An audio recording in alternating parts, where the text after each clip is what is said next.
Hey, what's up, everyone? My name is Briggs. This is my dad, Brett, here with the 200 Miles Pellet Stove, bringing you guys another pellet stove related video. Today, we're going to be doing a little pellet stove archaeology with this older Breckwell P22.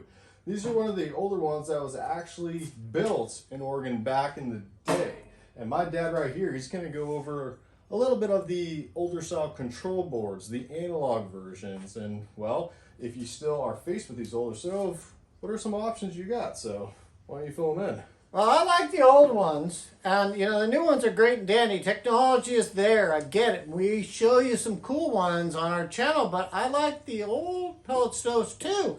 This was made in America. If you've got a P22, P23, P24, and the tag says National Steel Crafters, most likely it was built in Oregon before Breckwell was acquired by the United States Stove Company. So I'm going to run through a couple of things. Stick with us, and I'm going to show you some key points on this cool stove. Sounds good. Let's get to it. Okay, as always, unplug your stove prior to doing any work on it. It's a safety tip. Unplug, unplug, unplug. You get it. So anyway, I'm going to kind of run through this little thing. And if you have one of these, great. If you can find one of these, great. There are some pros and cons, but they're a pretty simplistic stove. And to me, they were built pretty well. So Briggs, you want to follow along with me? Will do. Stick with us. Let's do the tour. And welcome back. Good golly. This thing was built in the 90s. Good welds to me. And a lot of steel. And so anyway, this is kind of my little test. I know it's a little out of whack, but you know what? I'm still going. And there's not going to be a dent in this thing because here, in this area here in the front, there's so much steel. My gosh, well, anything when you go back in the days, and obviously in the back here where it doesn't get hot, it's more of a panel. So you get that. So we're going to follow over here. So look at this door. So if you have one of these and you don't like this door, the gold color, or even this over the heat exchanger tubes, then go ahead and brush this up and tape the window off and paint it black or any color you like. And obviously you can see here, there's a little bit, this needs to be sanded down and repainted. And you can do it for about under $20. It just takes work. But anyway, just the handle itself, after all these years, it is so rigid. And when you open this up and you actually look at this locking mechanism that obviously goes to here when you turn it, it is so thick. The ones today, it's just a little piece of gum that's twisted, the metal. And it is what it is. But I like the old ones. And I like the big hinges on it and the pins on it. This hasn't changed at all, really. They used to have a one-piece burn pot. Now they have a two-piece burn pot. And if you have a newer Breckwell, it's the same one. So you have your intake air here. And then, obviously, some of these were manually lit. This one here was kind of right through the testing phase where they added a module that I'll show you that this will still start with automatic ignition, believe it or not. But anyway, all back here. Good golly. You can just hit it. Just hit it. You get it. So anyway, I really, really like these. And so most all the parts are still available, and there's some tricks of the trade to where you can actually make this up to date like the newer Breckwell. So anyway, I'm going to close this door. I'm going to come over here. I'll move this forward a little bit and we'll kind of twist it. Now here, at one point in time, somebody hillbillied something here or changed it or they attached it incorrectly. But if you have one of these boards, or if you're looking at a used Breckwell like this and it has one of these boards, make sure it works. And if it doesn't work, red flag. If you own one of these and this goes south or bad, they don't make this board anymore.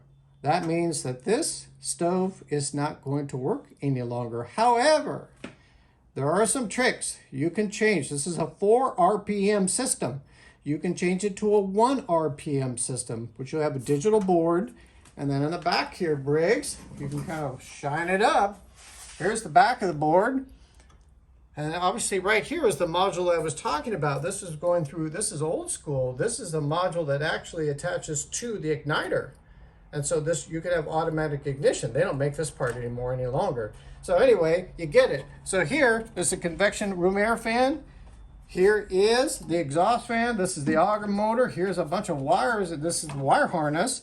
And there's some sensors and then a vacuum switch. It's so simple. And obviously the outside air kit goes here that brings in the air here, the air inlet. My gosh, I mean, back in the day, even when this auger moves to the side, it almost looked like they took a piece of garden hose and basically put it right over here as a bumper. So this is some history here, but it's easy. You can still get the motor here. You still can get the 4 RPM.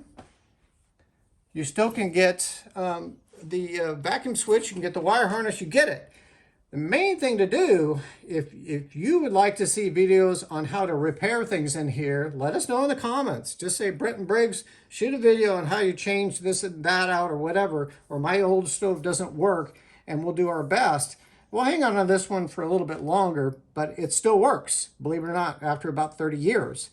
But if you would like to see the exchange of the old analog board to a digital board with a new wire harness and changing things out, which you can do, and if your stove's in pretty darn good shape, you can see how well built these are. In many cases, it's less expensive to actually bring your stove up to date, and you can keep the same one for many, many years to come. So anyway, I'll say National Steel Crafters here. And so these, to me, I mean, you look at the steel. My gosh, no wonder why they called it Steel Crafters, because, you know, there was some nice craftsmen and craft women out there building these stoves, and I know exactly where they built them. But anyway, if you find one of these, fantastic. If you own one of these, fantastic. And if you would like to see repair videos and or the exchange of analog to the digital board, Briggs and I will do that in the coming weeks for you, your friends, and your family. So thanks for the tour. We'll see you on the next one. And there you have it. Like my dad said, that's it. Hopefully you guys found this video helpful. Please like, share, subscribe, and follow. Really helps us out to help you. And you know, I think, Dad, you gave them a lot of info there. And with a lot of these used stoves, you know, buying a used stove is not a bad thing, folks. It's just the one thing you want to do your research. Make sure the stove, the parts are still available where you can buy it. So if there is a repair, you're not like set dead in the water.